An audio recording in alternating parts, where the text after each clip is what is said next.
지난주에 축구를 좋아하시는 분들 매우 큰 빅뉴스가 하나 있었죠. 바로 우리나라 국가대표 대표팀 감독이 선임이 되었습니다. 홍명보 울산 현대 K리그 감독이 국가대표 감독이 되었어요.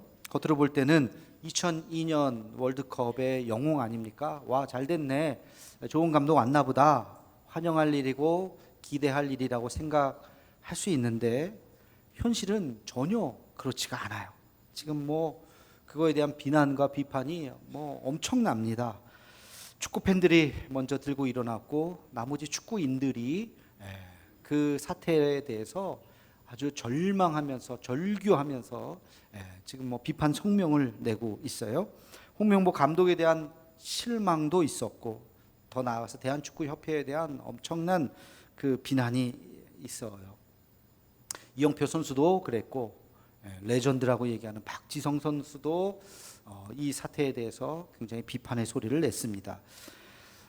이야기를 한번 요약해 보면 한 4가지 정도의 비판의 지점이 있는 것 같아요. 첫째는 외국인 감독을 크리스만이 이제 사퇴한 이후에 외국인 감독을 선임하겠다는 원칙을 가지고 5개월 동안 했어요. 시간이 적은 시간도 아니고 100명의 리스트를 가지고 하나하나 그들의 어떤 룰을 가지고 잘 점검해 나가는 듯 했습니다. 전력강화위원회를 만들어서 하나하나 차분차분 국민들은 기다렸어요. 좋은 감독이 오겠지.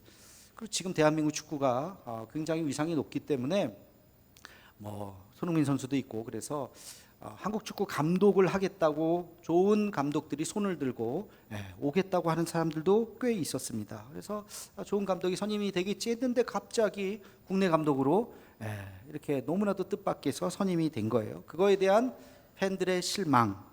두 번째는 전력강화위원회에서 시스템에 의해서 국가감독을 뽑겠습니다. 우리도 예를 들어서 교회 담임 목사님 뽑는다. 그러면 여러 가지 규정이 있잖아요. 그런 규정들을 가지고 이제 뽑아 나가면 되는데 갑자기 홍명보 감독한테 제발 와주세요 부탁해가지고 그런 모든 절차를 생략한 채 그냥 선임을 해버린 이 절차를 무시한 무능한 축구협회에 대한 비판, 또 홍명보 감독에 대한 비판도 있더라고요. 불과 이틀 전까지만 하더라도 절대 안 갑니다. 나 국가대표 감독 가지 않겠습니다. 나는 울산 현대밖에 없습니다. 했던 사람이 어떻게 손바닥 뒤집듯이 그렇게 배신을 할 수 있느냐. 이건 울산 팬들에 대한 굉장한 또 배신감이겠죠. 근데 그분이 마지막으로 인터뷰를 하면서 나는 나를 버렸습니다. 나에게는 이제 대한민국 축구밖에 없습니다. 라는 말을 남기고 떠났어요. 그 말에 더 분노를 하고 있어요. 그가 한국 축구를 위해서 떠났다고 했는데 선택했다고 했는데 그가 버린 K리그는 과연 뭐냐? 우리는 이렇게 헌신짝처럼 버릴 수 있는 존재냐? 그리고 자기만이 한국 축구를 구원할 수 있는 자기만이 메시아냐? 그리고 연봉도 훨씬 더 많은 연봉을 받으면서 가는 것이 결국엔 자기의 욕심이지 그게 무슨 희생이요 헌신이요 자기가 무슨 십자가를 지는 것처럼 얘기하지 말라는 거예요. 이런 분노의 지점들이 이제 막 섞여가지고 굉장히 지금 시끄럽습니다. 아시는 분은 아시겠지만 제가 지금 축구 얘기를 하려고 하는 것이 아니고 이 사태를 제가 옆에서 쭉 보면서 기사도 보고 영상도 보고 그러면서 굉장히 중요한 거 한 가지를 발견을 했어요. 시대가 달라졌구나. 구시대적인 가치가 지나가고 새로운 시대가 지금 열리고 있구나. 전문가들은 그 시대를 2014년으로 보더라고요. 그때부터 시작해서 새로운 시대가 시작됐고 이제는 새로운 시대가 주류로 자리 잡는 시대다. 예전에는요, 대의를 위해서 소를 희생하라 그러면 당연하지. 명분은 거기 있었어요. 큰 걸 위해서 작은 거 희생하는 거예요. 국가대표 감독을 위해서는 K리그 감독 언제든지 내려놔야 돼. 심지어 그런 규정도 있대요. 국가대표 감독으로 선임되면 K리그 감독은 무조건 다 내려놔야 되는. 그래서 그런 규정, 잘못된 규정.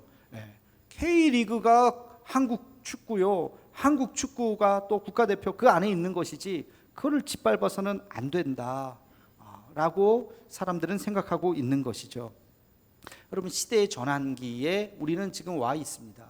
어느 순간부터 MZ세대라고 하는, 또 90년대가 온다라는 책도 있고 90년대생이 온다라고 하는 책도 있고, 그러면서 이 시대에 새로운 어떤 세대들이 나타나서 그것이 이제 주류화되는 이런 시대를 우리는 지금 살아가고 있어요.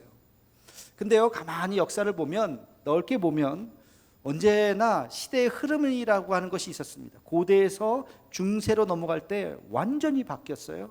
중세에서 근대로 넘어갈 때 완전히 세상이 바뀌었어요. 근대에서 현대로 넘어올 때, 소위 말해서 포스트 모더니즘이라고 하는 이 시대를 넘어오면서 1900년도에 또 2000년대로 넘어오면서 그런 세대들은 굉장히 많이 바뀌고 있습니다. 제가 주목하는 포인트는 바로 이거예요. 시대가 바뀌고 있구나. 근데 성경도요, 가만히 보면 어마어마한 시대적 전기를 맞이했던 시대가 있어요. 그게 바로 구약에서 신약으로 넘어오는 시대예요. 10가지 중에 9가지, 아니 10가지 중에 10가지가 다 바뀌었다 해도 과언이 아닐 정도로 구약에서 신약으로 넘어가는 이 시점에 바울이 이 로마서를 쓰게 되었던 것입니다. 유대인들은 지금까지 구약의 세계관에 갇혀 있었어요. 구약의 세계관은 뭐냐면 유대인들에게만 하나님께서 율법을 주셨다. 하나님께서 유대인들에게만 구원을 주셨다. 유대 밖에 있는 이방인들에게는 율법도 없고 그들에게는 구원이 없다는 거예요. 그런 세계를 갖고 있었던 유대인들에게 바울은 이야기합니다. 당신들의 생각이 틀렸어. 유대인들이 기독교인들을 핍박했던 이유가 바로 그거였습니다. 기독교인들은 왜 구약의 율법을 따르지 않느냐? 기독교인들은 왜 이방인들을 접촉을 해서 그들에게 구원이 있다고 이야기하느냐? 당신들 이단이지. 당신들이 메시아라고 얘기하는 이 예수를 우리는 받아들일 수 없다.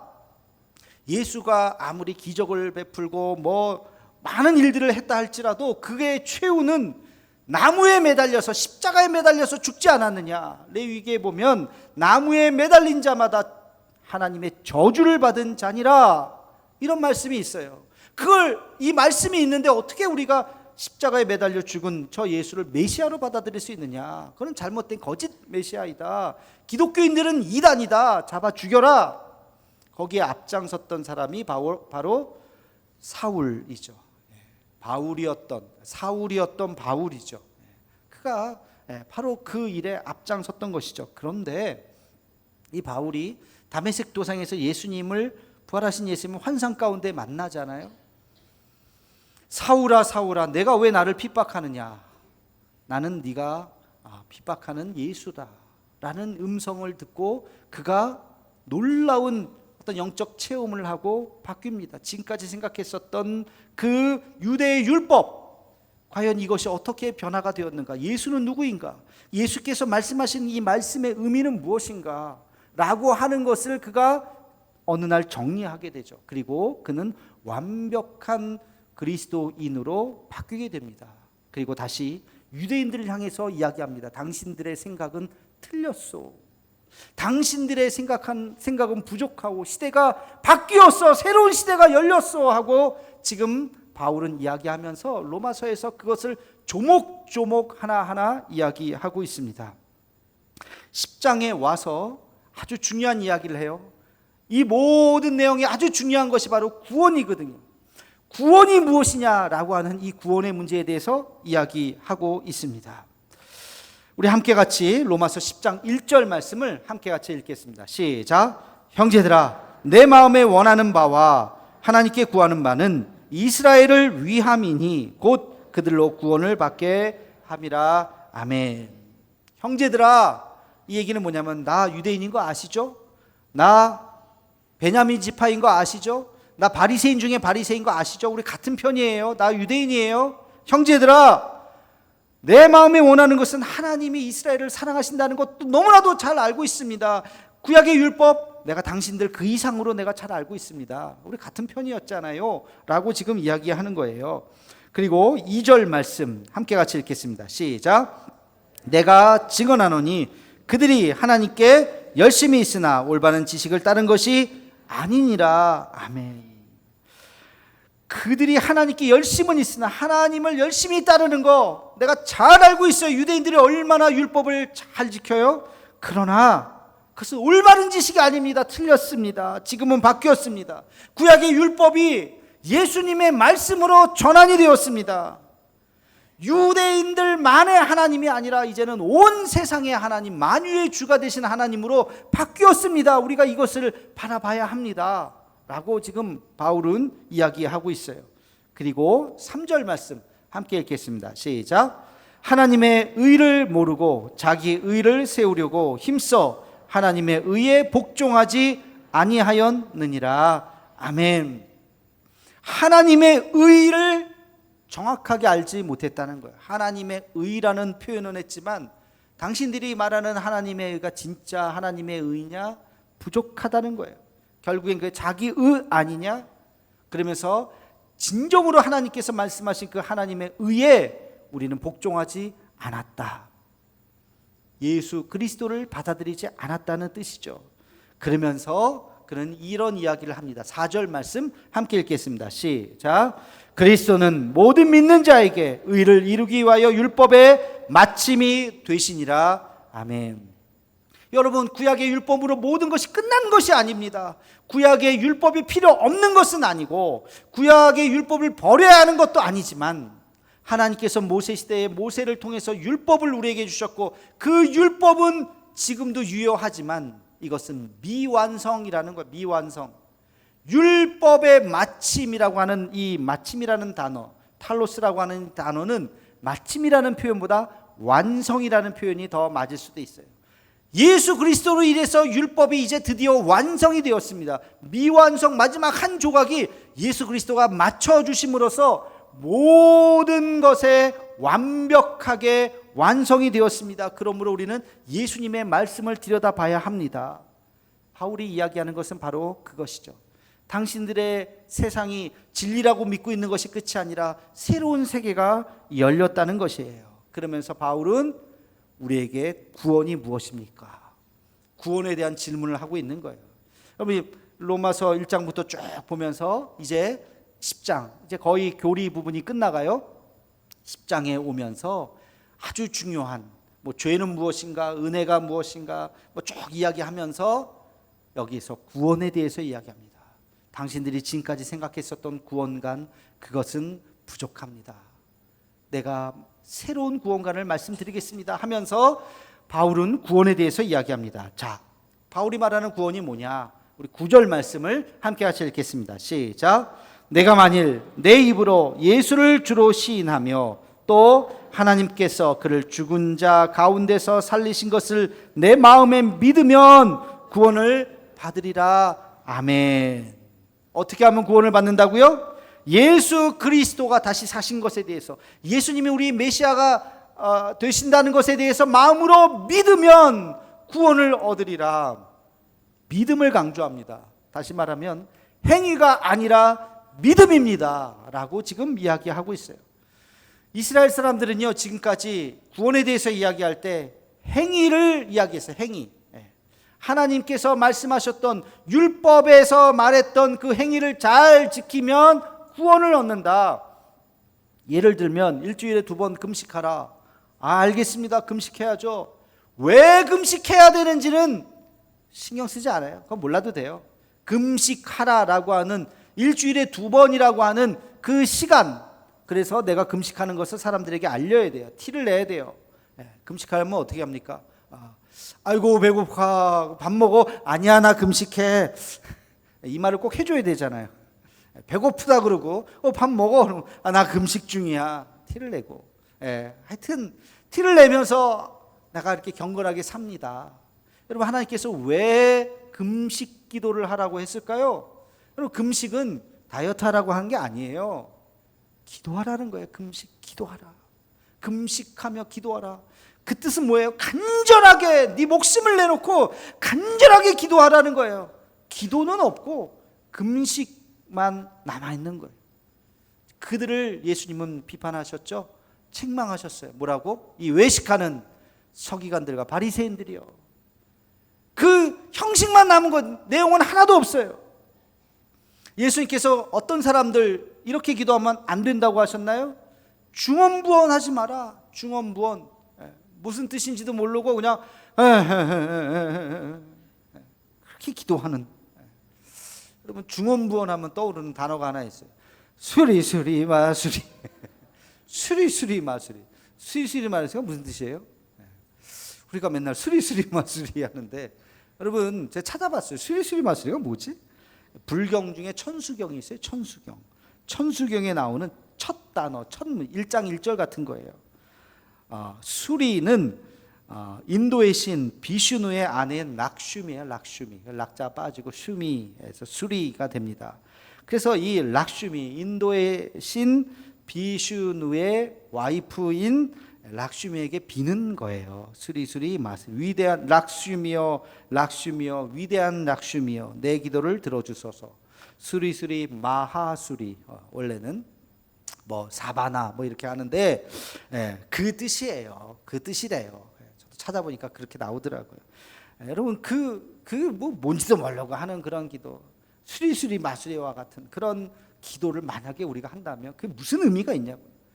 그런 기도를 1시간 한들, 열흘 한들, 그게 정말 내 마음을 다해서 하나님 앞에 진심으로 드리는 기도가 주님께서 받으시는 기도죠. 하나님의 말씀을 읽을 때 이 말씀의 뜻이 무엇인가? 이 말씀을 다윗에게 왜 주셨을까? 아브라함에게 왜 주셨을까? 그리고 오늘 나에게 왜 주셨을까? 라고 이 말씀을 읽고 묵상하고 기도하면서 읽어야지, 오늘 주시는 말씀 짠! 오늘 아침마다 짠! 해가지고 읽는다면 그게 무슨 말씀입니까? 무슨 성경을 그렇게 이용하시면 안 되는 거죠. 그러면서 예수님께서 이 외식하는 자들아, 형식주의자들아, 신앙이라고 하는 것은 그런 것이 아니라 말씀이 있어요. 그리고 내 마음에 움직임이 있어야 돼. 진실이 있어야 돼. 믿음이 중요한 것이다. 너의 마음에, 형식이 아니라는 거예요. 제가 행위가 아니라 믿음이라고 얘기하면 여러분 오해하시면 안 돼요. 그럼 구원은 행위가 빠지는 거냐? 여러분, 행위는 두 가지가 있어요. 구원 이전의 행위와 구원 이후의 행위가 있어요. 구원받은 자는 그 다음에 행위가 따라야 돼요. 이것을 우리는 성화라고 이야기해요. 거룩해지는 거예요. 거룩해지는 이 행위가 우리 구원을 완성하는 거예요. 그러나 구원 얻기, 마음의 믿음 이전의 행위는, 이것은 그냥 선한 행위예요. 구원과 관계없는 거예요. 형식에 불과한 것입니다. 우리가 하나님 앞에 진정한 믿음이 있으면 그 다음에 우리의 삶이 달라지게 되어 있어요. 그 행위를 이야기하는 것이에요. 그러나 구약시대의 사람들은 그렇지 않았어요. 그냥 형식만 남아있는 껍데기 구원을 가지고 유대인들로 태어나면 무조건 구원을 얻는다고 생각했던 것입니다. 그럼 제가 한 가지 질문을 해보겠습니다. 그러면 내가 구원받았는지, 나에게 믿음이 있는지, 그것을 어떻게 할 수 있느냐? 어떻게 할 수 있을까요? 여러분, 구원받으셨다면 구원에 감격이 있는 줄로 믿습니다. 구원받았다면 구원에 감격이 있어요. 나에게 믿음이 있다면, 예수 그리스도의 십자가의 보혈이 내 안에 있다면, 주님 감사합니다. 주님 감사합니다. 하나님 앞에 은혜와 그 감사가 끊이지 않는 거예요. 나와 함께 하신다는데, 이 죄 많은 나를 용서해 주셨다는데, 그것도 예수님이 십자가에 달려서 나를 용서해 주셨다는데, 그 구원의 기쁨과 감사가 없다면 그럼 다시 한번 생각해 보셔야 돼요. 시편 51편 12절에 보면 이런 말씀이 있습니다. 우리 함께 같이 읽겠습니다. 시작. 주의 구원의 즐거움을 내게 회복시켜 주시고 자원하는 심령을 주사 나를 붙드소서. 아멘. 누가 한 말이에요? 다윗이. 언제? 밧세바 사건 이후에 하나님 앞에 회개하며 눈물로 회개하며 쓴 시가 바로 이 시편 51편입니다. 그러면서 주님, 나에게 구원의 감격이 사라졌습니다. 은혜의 감격이 사라졌습니다. 왜? 죄악으로 인해서. 주님, 나에게 이 구원의 기쁨을 다시 회복시켜 주시옵소서. 다시 하나님 앞에 나와서 예전과 같이 감사하며 찬양하며 눈물로 기도할 수 있는 나의 모습이 되기를 원합니다 라고 지금 다윗은 하나님 앞에 기도하고 있는 거예요. 여러분, 정말 구원받으셨습니까? 오늘 죽어도 하나님 앞에 갈 수 있다는 확신이 있으십니까? 그게 있다면 감격해야죠. 그게 있다면 주님이 나를 구원해 주셨네. 제가 지난주에는 자동차 사고로 갑자기 돌아가신 분들이 있다고 말씀을 드렸어요. 그죠? 이번 주는 보니까 중부지방에 갑자기 폭우가 쏟아져 가지고 집 밖에 이게 왜 이렇게 비가 많이 나오지 하다가 발 헛디뎌 빠져 가지고 돌아가신 분들이 여럿 계시더라고요. 저는 그 뉴스를 보면서 이 구름이 어떻게 걸치다가 보니까 한반도를 지나면서 걸치다 보니까 중부지방에 걸치니까 막 어마어마한 비가 뭐 200mm 이상의 비가 내려서 그렇지, 이게 구름이 조금 밑으로 왔어. 이게 남쪽으로 와서 우리 포항을 지나갔다고 생각해 보세요. 아마 우리 이 지역에서도 몇 사람 돌아가셨을지 몰라요. 우리가 산다는 게 아니네. 매일매일 이런 일들이 일어나고 있구나.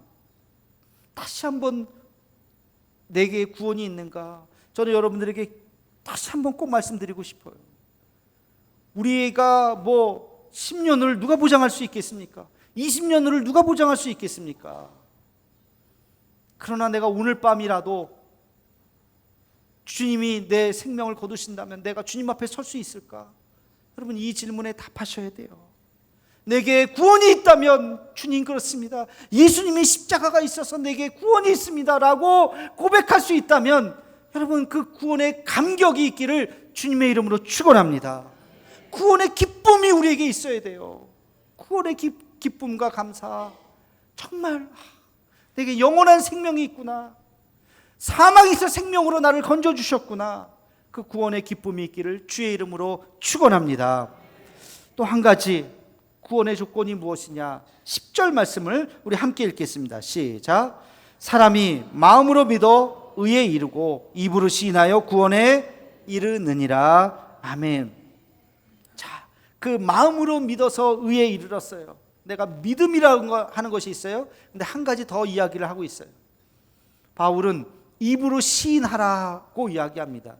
입으로 시인하라. 입으로 시인하라는 게 뭘까요? 여기서 한 가지 생략된 단어가 하나 있어요. 나의 입으로 시인하여. 나의 입으로. 남의 입이 아니라 나의 입. 내 아내의 입이 아니라, 우리 부모님의 입술이 아니라. 여러분, 신앙 고백은 각자예요.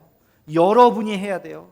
여러분이 몇 대 믿었던지, 여러분 부모님이 아무리 무슨 신앙생활 열심히 했던지 나랑 관계 없습니다. 여러분, 배우자가, 남편이 장로든 뭐든, 아내가 권사든 장로든 직분과 무슨 상관이에요? 내가 믿고 있는데, 신앙은 나의 신앙 고백이에요. 나의 신앙 고백. 가족하고도 관계없어요. 나의 입술로 주님을 고백하는 것입니다. 그래서 나의 입으로 주님을 시인할 때 구원에 이른다 그랬습니다. 근데 여기서 입으로 시인한다고 하는 것은 내가 예수님을 믿겠습니다라는 고백이에요. 그게 단순히 혼자 그냥 고백하는 게 아니라, 무슨 영접기도 하는 것이 아니라, 그 당시는요, 이거는 그 당시로 돌아가서 우리 시대적 상황을 봐야 되는데, 그 당시에 내가 입으로 시인한다고 하는 것은 내가 예수님을 믿습니다라고 고백하는 것은 세례를 의미하는 거예요. 세례 받을 때 그렇게 신앙 고백을 하는 거거든요. 세례를 받는다고 하는 것은 모든 사람들 앞에 공개적으로 나의 신앙을 인정하는 거예요. 그 사람은 로마의 황제 우상 앞에 절하지 않습니다. 그리고 그 사람은 순교를 각오하는 거예요. 그러니까 내가 입으로 시인한다고 하는 것은 내가 예수님 때문에 죽을 수 있습니다, 죽어도 괜찮습니다 라고 하는 것을 고백하는 거예요. 다시 말하면 내 입으로 시인하라고 하는 것은 우리의 삶으로 살겠습니다, 내가 삶으로 예수님을 증거하며 살겠습니다 라고 하는 결단인 것입니다. 이게 그냥 입으로 내가 예수님 믿습니다, 영접기도 하듯이 그냥 한마디 하는 게 아니에요. 자기의 생명을 내려놓는 이야기인 것입니다. 여러분, 우리가 이 시대에 생명을 걸어놓고 대한민국에서 신앙생활 하는데, 교회 다닌다고, 세례 받는다고 생명을 걸어놓고서 신앙생활을 하지는 않죠. 이 말씀을 우리의 삶에 적용을 해본다면 우리의 삶이 삶으로 하나님을 증거해야 된다는 거예요. 그것이 어려움이 있다 할지라도 삶으로 내가 주님을 증거해야 된다는 거예요. 다시 말하면서 여러분의 삶이 경건한 하루하루의 삶이 되어야 한다. 여러분 24시간 중에서 어느 대목 딱 잘라갖고 9시 37분, 6시 56분 아무 시간 뚝 잘라서 딱 펼쳐봤을 때 여러분의 삶이 그리스도의 향기로 가득합니까? 여러분의 어제의 삶, 그저께의 삶, 지난 한 주의 삶을 CCTV로 다 찍어서 우리 한번 공개해 볼까요? 자신 있으십니까? 여러분, 우리가 그렇게 살아야 돼요. 경건한 하루를 보내야 돼요. 제가 이 경건한 하루를 보낸다는 것을 한번 상상해 봤어요. 우리가 어떤 하루를 보내는 것이 경건한 하루일까? 아침에 일찍 일어납니다. 그래서 새벽 예배에 나와요. 물론 뭐 다 나올 수 있는 상황은 아니겠죠. 새벽 예배에 나오지 못한다면 잠자리에서 일어나서 자기 자리에서 하나님 앞에 하루를 위해서 기도하는 거예요. 오늘도 주님께서 나와 함께 해 주시기를, 내가 악에 물들지 않기를, 내가 선한 일을 감당하기를, 주님께서 주신 사명의 길로 걸어가기를 기도하면서 내 주변의 어려운 사람들을 위해서 중보 기도하고 하나님의 말씀을 펼쳐들고 말씀을 읽고 묵상하고 노트에 기록을 하고 하루의 다짐을 쓰고, 그리고 이제 출근을 준비하는 거죠. 절대 늦어서는 안 돼. 지각해서는 안 돼. 일찍 가야 돼요. 직장에서 사람들을 반가운 미소로 맞이해야 돼요.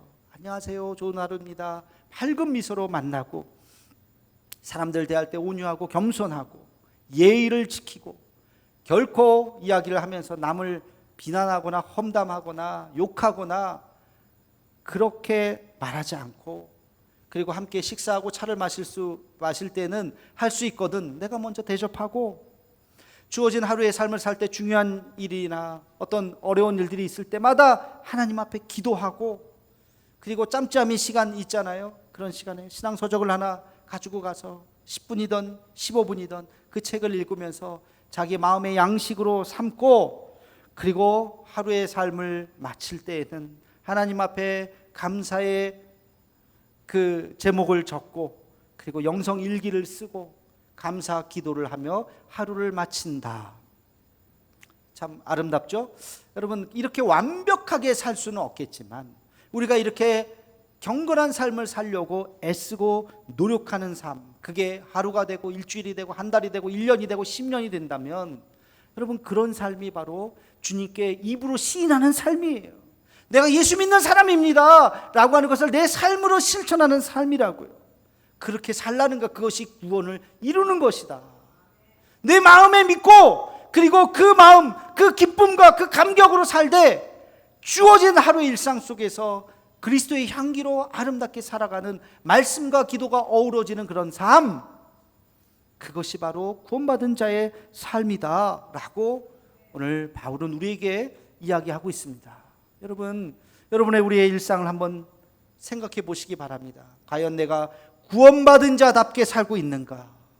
과연 내가 교회에 올 때 이 구원의 기쁨으로 설레이는 마음으로 오늘도 예배드리지, 오늘도 하나님의 말씀을 받지 기쁜 마음으로 와서 앉아 있는지, 억지로 그냥 와서 앉아 있는지, 그런 분은 없으시겠지만 그 구원의 기쁨과 감사, 교회 오는 발걸음이 기쁘고 감사하고 교인들 만나는 그 기쁨이 있고, 내 삶의 어느 한순간을 잘라도 그리스도의 향기가 드러나고 하나님의 복음이 드러나는 그러한 삶을 살아가는 것, 이것이 구원의 삶인 줄로 믿습니다.